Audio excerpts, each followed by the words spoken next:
Tumeona kwamba hapa pia tumeshika bangi ambao iko kwa aina inaitwa brooms. Hiyo ilikuwa inaendelea kutengenezwa ili iuzwe kwa soko, na tungependa kuambia mayouth wetu kwamba waachane na mihadarati, waachane na bangi. Bangi iko na madhara kubwa sana kwa afya, na hata watoto wetu ambao wanaenda shule waweze kuepukana na hizi. Wazazi wetu tuangalie watoto wetu sana.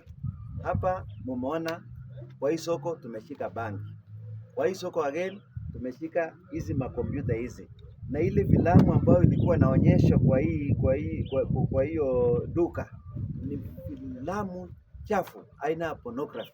So wazazi, usitume mtoto eti anaenda kucheza PlayStation. Hakuna PlayStation anaenda kucheza huko, anaenda kuonyeshwa filamu chafu.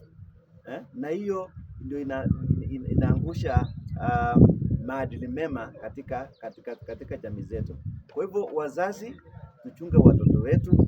Vijana tunawadharisha kwamba vileo vya bangi inahadharisha maishani mwao.